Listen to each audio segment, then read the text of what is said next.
twizeye ko mumeze neza cyane. Safi Madiba yahishuye uko yapanze kuva muri Urban Boys mu gihe cy'imyaka 5 yose. Tariki 16 Ukwakira mu mwaka wa 2017 wabaye udasanzwe mu rugendo rw'itsinda rya Urban Boys kuko aribwo umuririmbyi n'ibikosa Safi wamamaye nka Safi Madiba yakuye make karenge atangira urugendo rw'umuziki nk'umuhanzi wigenga. Kuva ubwo nyuma yavuye muri iri tsinda nyuma y'uko yafatanyije na bagenzi be Nizzo Kabosi na Humble Jizzo bubakanye amateka akomeye arimo nk'igikombe cya Primus Guma Guma Superstar, batwaye ibihembo birimo ibya Salax Award bigwijeho n'ibindi binyuranye.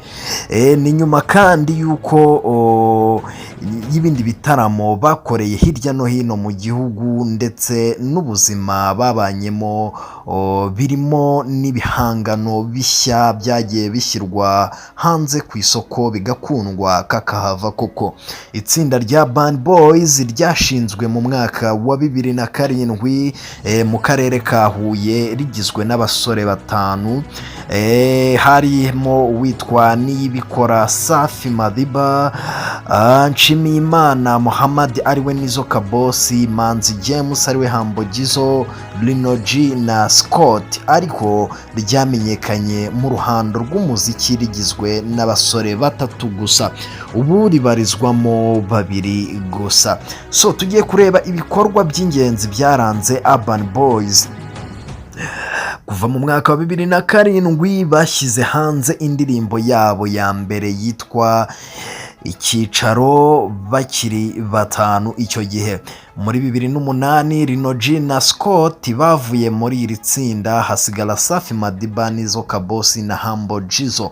Muri uwo mwaka kandi basohoye indirimbo Sindi Ndyarya yabafashije kumenyekana mu Rwanda hose, hanyuma bubaka izina ku kigero kidasanzwe. Kandi muri 2009 bimukiye muri Kigali kugira ngo bakomeze guteza imbere umuziki wabo bakorana n'abahanzi batandukanye bo mu karere.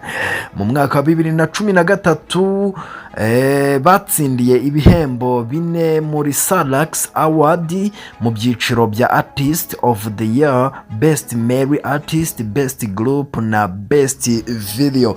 Hanyuma muri 2016 basohoye album ya 6 bakomeza kwagura umuziki wabo mu karere no gukorana n'abahanzi mpuzamahanga. Hanyuma 2017 Safi Madiba yatangaje ko asezeye muri iri tsinda atangira umuziki ku giti cye.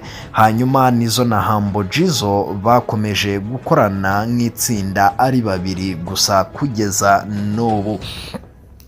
Muri 2024 Humble Jizzo na Nizzo bongeye guhurira ku rubyiniro mu gitaramo Baba Experience cya Platini P. Bagaragaza ko nubwo bakora umuziki ku giti cyabo, amateka y'itsinda akomeje kubahuza. Mu bihe bitandukanye iri tsinda ryakoze indirimbo zakunzwe nka Sindi Ndyarya yabafashije kumenyekana mu gihugu hose, Take It Off bakoranye na Jackie Chandru wo muri Uganda yabafashije kwagura umuziki wabo mu karere, ndetse na Tayari bakoranye na Iyanya wo muri Nigeria yerekanye ubushobozi bwabo mu mikoranire mpuzamahanga. So byagenze gute rero ngo Safi Madiba asige bagenzi be ku rugamba akure make karenge? Mu kiganiro cyihariye n'Inyarwanda, Safi Madiba yavuze ko kuva mu itsinda rya Urban Boys ari icyemezo yatekerejeho neza igihe kinini, kandi bimusaba kugisha n'inama umutima kuko atari ibintu yari kwemeza mu ijoro rimwe, kuko hari kuzamo guhubuka. So byatumye abifatira igihe kinini. Uyu mugabo Safi Madiba yavuze ko icyemezo cyo kuva kuva muri Urban Boys yari amaze imyaka 5 agitekereza kuko yarebaga ahazaza h'itsinda ndetse n'aho ashaka kwerekeza inzozi ze. Hanyuma Safi yumvikanisha ko icyemezo cye cyanashingiye mu kubona ko abantu bari gukura ku buryo hari igihe kizagera amatsinda y'umuziki mu Rwanda akavaho ukundi. Uyu muririmbyi yavuze ko nta muntu ukwiye gutinda ku cyemezo yafashe kuko n'umugabo n'umugore babanye baratandukana.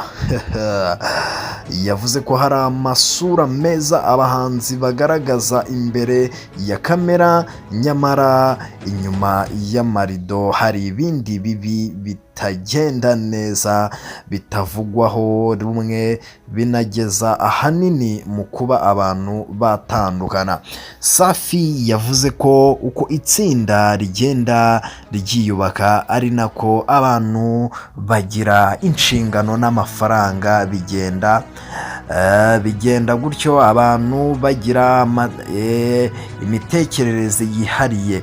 So yavuze ko uko byagenda kose igihe kiba kizagera itsinda rigatandukana, ahanini binaturutse mu kuba umwe muri bo ashobora kugira inshingano z'urugo, bigatuma umugore cyangwa se umukunzi we amusaba ko akwiye no kwitega ku rugo nyine. So uyu mugabo yanavuze ko kimwe mu bitandukanye itsinda harimo no kuba amafaranga bakorera buri umwe yayashora mu bikorwa bye, umwe yahomba bikagira ingaruka kuri bagenzi be. Safi yavuze ko niyo akomeza kuba muri Urban Boys uyu munsi ubuzima bw'umuziki bwari kuba bugoye, ahanini bitewe n'uko abantu batari kumwe. Yavuze ko atigeze ava mu itsinda kubera ko yiyumvaga nk'umuhanzi mukuru muri bo, ahubwo impamvu zabaye nyinshi zatumye afata icyemezo. Yanavuze ko yitegereje neza abona ko ahazaza h'itsinda hagoye, byatumye afata icyemezo cyo kurivamo. Akiri muri Urban Boys havuzwe inkuru nyinshi cyane zirimo kuba yararwanaga na Nizzo Kaboss, ariko asobanura ko bitigeze bibaho nubwo hagiye habaho kutumvikana. So guys, ngayo nguko rero twabateguriye amakuru n'urugendo rwa Urban Boys n'uburyo Safi Madiba yavuye muri iri tsinda. Turabashimiye cyane.